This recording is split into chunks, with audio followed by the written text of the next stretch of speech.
அனைவருக்கும் வணக்கம். நான் இன்றைக்கு கீரை இறால் போட்டு சுவையான ஒரு புட்டா வைப்போம். வாங்க இப்படி செய்யலாமென்று பார்ப்போம். நான் இன்றைக்கு ஒரு கட்டு கீரை எடுத்து வச்சுக்கிறேன். இதில் அரைக்கட்டு தான் எடுக்க போகிறேன். நல்ல ஃப்ரெஷ்ஷான கீரை, எங்களோட ஊர் கீரை. இதை நான் எடுத்து கழுவி வடிய வச்சிருக்கிறேன். இதோட இறால் எடுத்து வச்சுக்கிறேன். ஒரு 15 இறால் வரும். இதை சின்னதாக கட் பண்ணி எடுப்போம். நல்ல குட்டி இறால்ண்டா அப்படியே முழுசாகவே போடலாம். நான் இப்போ ஒரு இறாலை 3ஆக கட் பண்ணி எடுக்கிறேன். கட் பண்ண இறாலை ஒரு பவுலுக்கு மாற்றுவோம். அதோட எடுத்து வச்சுருக்கிற கீரையும் கட் பண்ணி எடுப்போம். நல்லா குட்டி குட்டியாக கட் பண்ணி எடுப்பேன் கீரையை. கொஞ்சம் குட்டி குட்டியாக கட் பண்ணி எடுத்தோம்னு சொன்னால் புட்டோடு சேர்ந்து நல்லா இருக்கும், பார்க்கையும் நல்லா இருக்கும்.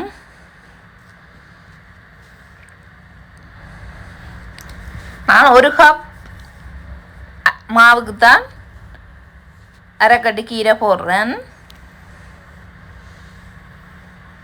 இதுக்கு என்ன கீரை வேணும்னாலும் போட்டுக்கொள்ளலாம். முருங்கைக்கீரை போடலாம், மற்ற இங்கே இருக்கிற ஸ்பீனட் கீரை போடலாம். எந்த கீரை என்றாலும் போட்டுக்கொள்ளலாம்.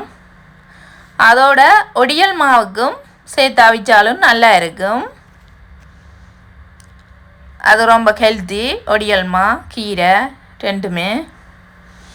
இதை கட் பண்ண கீரையே ஒரு பவுலுக்கு மாற்றுவோம்.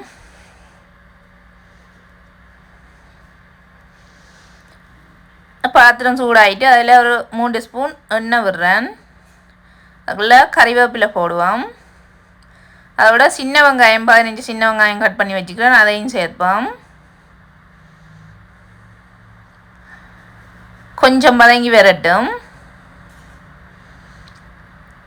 இப்போ இந்த அளவுக்கு வதங்கி வர இறாலை சேர்ப்போம். வேறு எதுவும் இதுக்கு போட தேவையில்லை. அதிக மசாலா, சீரகம், பெருஞ்சீரகம் எதுவுமே சேர்க்க தேவையில்லை. இப்போ நான் உப்பு போடுறேன். அதோட நல்ல திக்கான தேங்காய் பால் சேர்க்கிறேன். ஒரு 1/4 டேபிள் ஸ்பூன் மஞ்சள் தூள், மற்றது மிளகாய் தூள் உரைப்புக்கு ஏற்ற மாதிரி போட்டுக்கொள்ளுங்க. சேர்த்து மூடி போட்டு ஒரு 5 நிமிஷம் அவிய விடுவோம். இப்போ நான் மைதாமா ஒரு கப் வறுத்து எடுத்து வச்சுருக்கிறேன், ஒரு சுண்டு.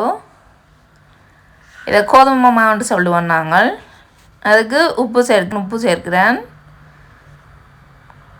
சேர்த்து கலந்து விடுவோம். இப்போ நான் தண்ணி சுட வச்சுருக்கிறேன்.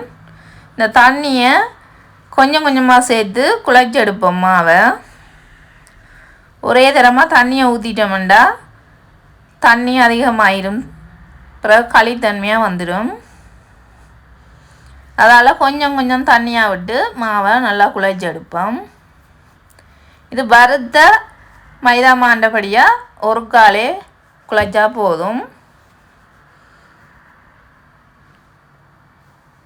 இதை இப்போ நாங்கள் தண்ணியை விட்டு நல்லா குட்டி குட்டியாக குழைச்சி எடுப்போம்.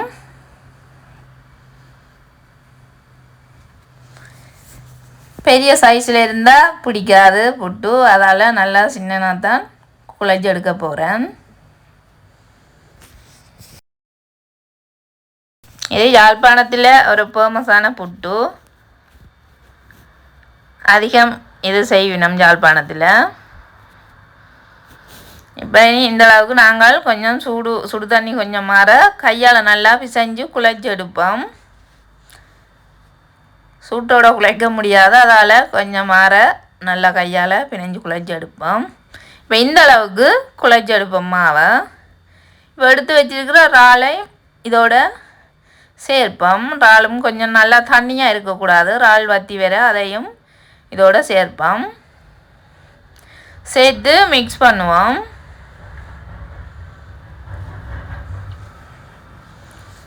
இந்த இறாலின் மஞ்சள் தூள் எல்லாம் சேர்த்து நல்ல ஒரு கலராகவும் இருக்குது. இப்போ கீரையையும் போடுவோம். ஃபுல்லாக கீரையும் போட்டு மிக்ஸ் பண்ணுவோம். இப்படியே பார்க்க அவ்வளோ அழகாக இருக்குது, நல்லா கலர்ஃபுல்லாக இருக்குது. கறிவேப்பிலையே எடுத்து விடுவோம். அந்த இறாலுக்கு போட்ட கறிவேப்பிலை இல்லாட்டிக்கு அது இருந்தாலும் ஒன்றும் பிரச்சனை இல்லை.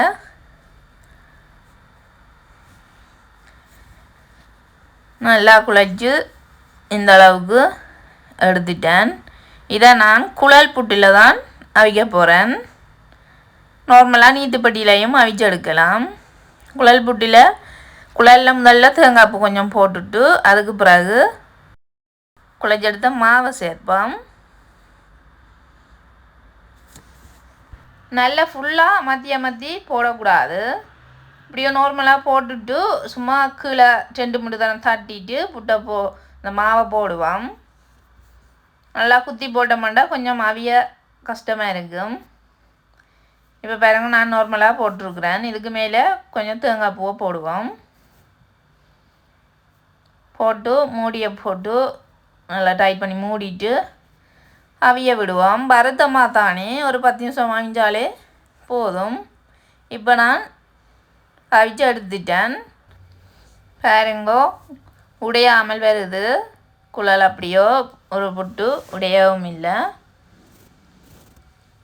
இதே மாதிரி நாங்கள் மீதம் இருக்கிற மாவையும் அவிச்சு எடுப்போம். தேங்காய் பூ இடையில் போடுறண்டாலும் நீங்கள் நடுவிலையும் போட்டுக்கொள்ளலாம். இப்போ நான் இது கறியோடு சாப்பிட போகிறோம். இப்படியே எல்லாத்தையுமே அவிச்சு எடுப்போம்.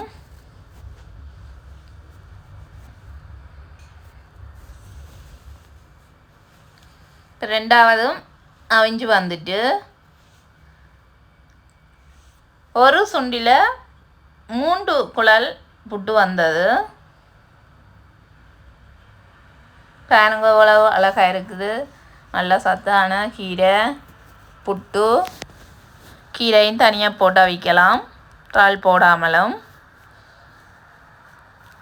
இப்போ ஒரு குழல் புட்டு.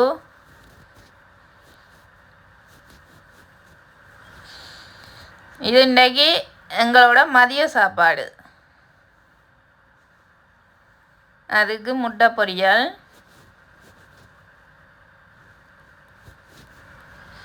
கத்தரிக்காய் முருங்கங்காய் போட்டு ஒரு குழம்பு வச்சேன் நான். அதையும் போடுவோம். பாருங்கோ, இப்போ எங்களோட மதிய சாப்பாடு ரெடி ஆகிட்டு. இதே மாதிரி நீங்கள்